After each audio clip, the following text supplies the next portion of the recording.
first came across Hostage Negotiator through a review on Shut Up and Sit Down, where Quinn's reviewed this and the parallel game. There's two starter packs, and combined it with the career path.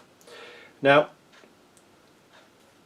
I'm a sucker for a good game that can be played solo, particularly one not a big footprint. You know, I like using this table, and it can be played quickly. And this gives you one player, 15 to 30 minutes for ages 15 plus.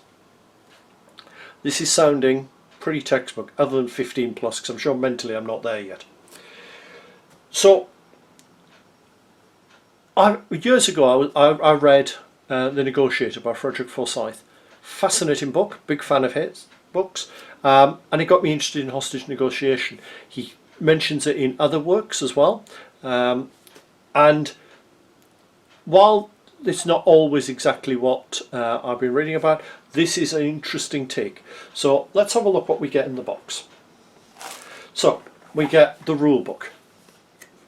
Not a complex rule book. You're talking 13 pages there of rules, and that includes additional rules, a quick career achievement, quick reference guide. Yeah, we've got our game board. That's it. That is all we actually need in the game board. We've got our meeple, including the red one for the attitude of the. Let's take them out of the pack. Red one, which is used for the threat level. You've got a blue conversation indicator. How much of a rapport have you built up with the terrorist this turn? And you've got your meeple, which are used as your hostages. We've got some special dice. Sides 1 to 3 are blank. You can see there is a small number in the corner. Side 4 has got 2 cards. And what that translates is you can discard 2 cards to actually get a success. And then 5 and 6, you've got the shield, which is a success. And it does sort of kind of point it towards the fact it's really aimed at the law enforcement type of negotiator. Okay, now we've got the cards. There are some extra cards in the pack there on this side, because it actually came with, I bought a second-hand one with some of the extra adductor packs and things in as well. So you can get extra cards to spice the game up. So what we have the conversation gambits, and they've got a value in the corner. Now they vary. We've got a 2, we've got some zeros. Zeros you start off with. You've got some 3 value ones. I'll set these up ready for a game. We may as well set it all up. Sniper, take the shot. That's getting a bit more drastic. You need to trust me. Major extraction, we're trying to get hostages out. Just stay calm. Just a few more minutes. Yeah. I'm coming in to talk. That's quite a dangerous one to use. An empty promise, so you can actually lie to them.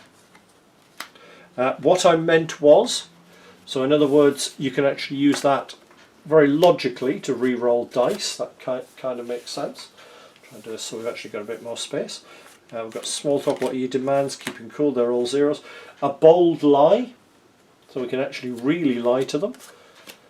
Get all the units in there now. Okay, yeah, that's definitely starting to move towards this is getting drastic. We've got another small talk card, so let's just shift those a little bit so we've got a bit more space. So there we go. They're all set up there. So, those are the 6 cards that we start with. Now what we then have, a little bit mixed up here, for each terrorist, or hostage taker rather, because they're not all terrorists, you have the details on them, the setup rules, any special rules that apply, and a bit of background. And then you get major demands, which are dealt face down, so you don't know what the demands are going to be. So I'll not use that one. I'm going to use the starting scenario. I'm set up for the starting scenario. So we've got the terror cards. Now we get the terrorists themselves, and I'm going to use this one, which is arcane masseur, and they get a second in command as well, so they're put there. So they're on somewhere I last played it. So we've got the major demands and the escape demands, and I do know that in the first expansion there is actually an extra major demand, but I'm going to leave it out of this one for now. So let's start with the setup. So we start with 7 hostages. So they go into my hostage pool. And I have to save at least half of them. So I need to save at least 4 of these. So if at any point 4 of them are dead, I've automatically lost. Okay. I also lose if he escapes, or I can't play a terror card, and we'll come to that in a minute. I win by achieving that there are no hostages left there, at least half of them have revealed, and he's either been captured or eliminated. So that's what we've got to achieve. Now, we've got an escape demand. So this is what he wants to do to get away. And that's dealt face down. I don't know what it is. And there's 3 demands. So let's go for that one. So I don't know what they are, so this could be quite interesting. We then get the terror deck. Now the terror deck, it's not a good name, is it? So we have, at the bottom, we have a pivot point. Okay, these are the final sort of action. And we then deal 10 cards from the terror deck on top. Now, as you can see, there's still plenty left, and there's more in the add-ons, and I don't know what these are going to do. So let's work through a turn. First thing we do is conversation, so we can play our cards. Now we've got 6 cards, all value 0. Now what I'm going to do is I'm going to decide what I'm going to do first of all. I think what I'm going to do is try and find out his demands. Let's start with trying to find out what the demands are. Now, because I'm in the sector with 2 dice, with a threat level of 4, I roll 2 dice. Now, are there any of these I don't particularly want to use? Because what I could do first... No, I'm just going to roll for this one. No, that's a good start. I can reveal a demand, and I get 2 conversation points. Well, let's find out what his major demand is. So he wants a supply of weapons.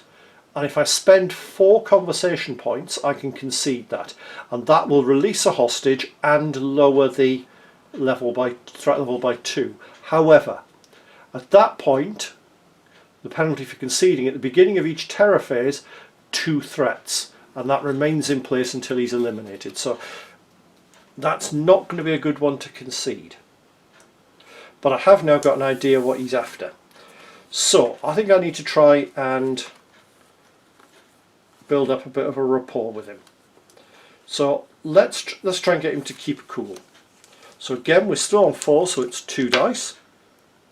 Fail, which loses me a conversation point.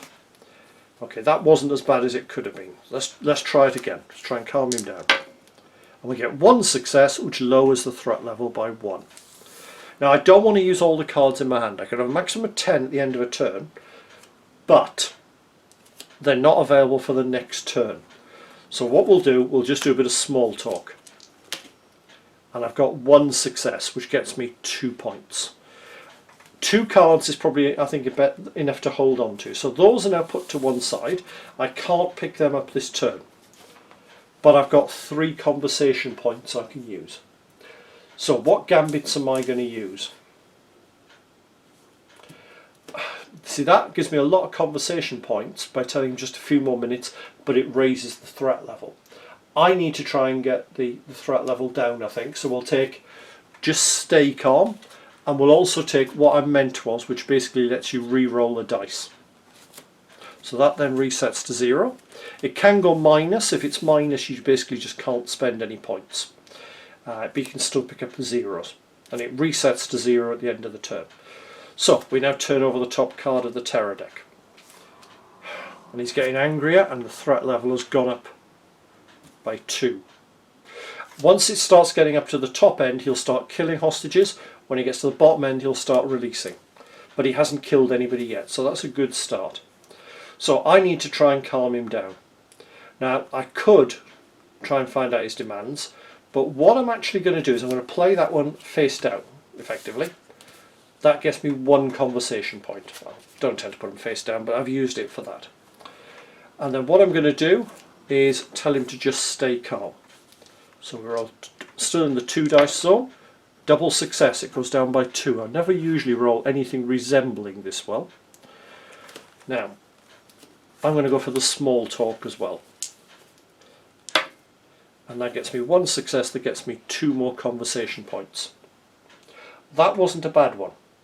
Now if I'd rolled no successes, I still got 1 point, but also I'd have got this cross. That means basically he's hung up on me. And that means the conversation ends and that phase is over. So that wasn't a bad phase. I've calmed him down a bit after he's getting angry. So these now all go back. I can pick those all back up. The 2 zeros there. But the just stay calm goes back on. I've got to repurchase it, so I've got to build up a bit of rapport. What I do like is even on the back of the cards you've got the reminder if you play it face down you get 1 point and so on. So I've got 3 conversation points. Again, I think we're getting somewhere with this. I really need to calm him down. But I think what I'm going to do, I've got an option now. I could go for a minor extraction, but that tends to get him angry. I think what we'll do is we'll go for, I'm going to spend another turn trying to get him down, I think, with the just stay calm, and I'll pick up another what I meant was. So that now drops to 0. I've only got 7 cards, but here's the problem. Let's see what happens. So we turn over the terror deck and make a threat roll. Okay, so let's see what happens. So we've got a success. He's actually released a hostage. So that's a good starting point. You start building up a narrative of this in your head. I'm starting to see him coming, listening to me, talking to me. If you've ever read anything on the Iranian embassy, particularly if you've seen the film 6 Days, that is I'm starting to get that rapport built up. He's probably now starting to call me Max if you've seen the film and get the reference. So I've got a good hand of cards now. I've got a lot of cards, so I can start playing them. So where am I going to start? Well, I'm going to start off with, I think I could do with finding out what the second demand is. So we'll play that. And we've got 1 success again, so I can reveal a demand or go up by 1. I'm going to reveal the demand. And his demand for escape is a helicopter, which would cost me 4 to concede. And that then gives me 2 extra dice until that conversation ends. Penalty, though, is he escapes at the end of the conversation. That could be useful as an end phase. So, let's try and go for the keep cool. Let's try and get him nice and calm. So 2 dice. Now I've got 1 success, but I can spend 2 cards to also get a conversation point. I don't think I need that. I'd rather get him calmed down. So let's drop him down to 2. Okay, and let's go for just stay calm. 1 success drops it another 1. Now we're in this zone where we get 3 dice on these. So let's try. Let's keep cool. Let's see. Yeah, let's talk this one through. And we've got 1 success, which now drops it to there. So any successes now I get on lowering it, he's going to release hostages. Now, unfortunately, guess what? I'm out of points. But what I could do is some small talk. Let's try and build up some conversation points. And we've got 1 success. So you can see, even with this, it's very easy to not get anywhere, even with 3 dice. Okay, I think that's going to be enough for this turn. So they're all going to go back. They can come back into my hand. 2 pointer goes into the just stay calm. That goes there. Now I can't actually pick 2 of them because then we just put that one back in. I should have done this first, but actually I will pick up the second one of those because I think that's what we need. So we've not got a lot of cards this turn. We used a lot last turn, but what happened to in the terror phase? Okay, +1. But also, if there's any unrevealed demands, it would go up by another 1. So it's very good I brought that helicopter in. So, let's start with staying calm. In fact, what I'm going to do, I'm going to discard that straight away, what your demands, to get a free point there.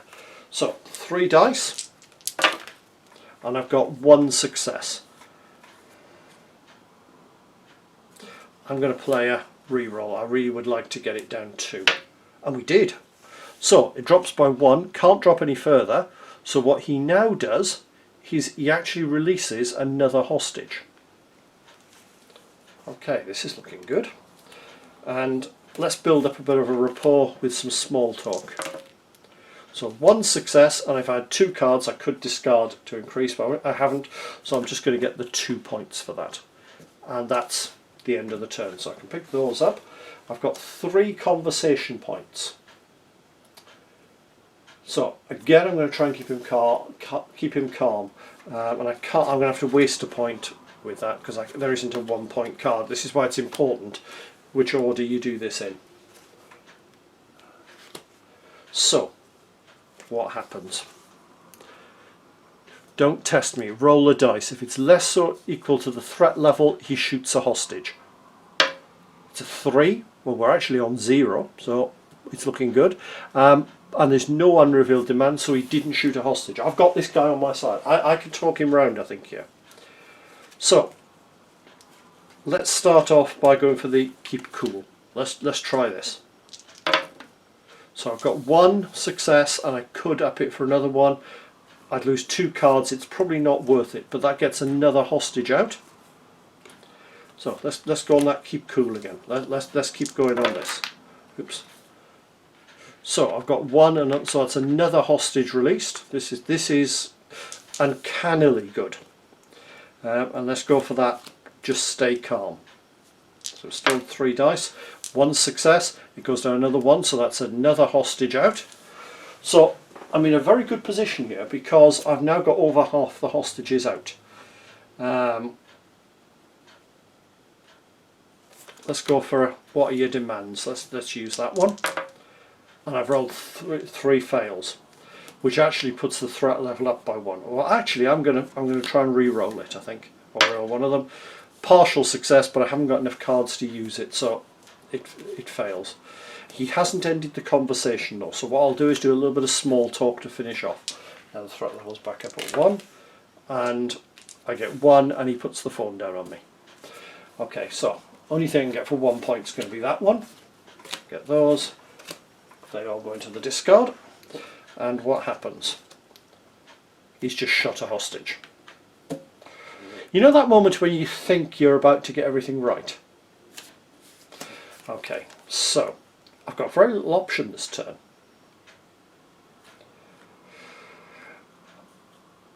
I'll play the what are your demands just to get the 1 point, and then we'll try small talk. I'm still in the 3 zone.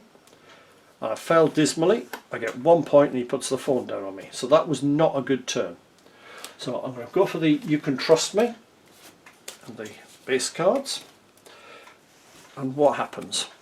He's shot another hostage. Okay. So there's not much point now in trying to talk him out of this. So I need now to try and basically get him to surrender, which will happen if we effectively get him to release another hostage. Or I could build up some points and actually go for a shot to try and take him out. That might be an option.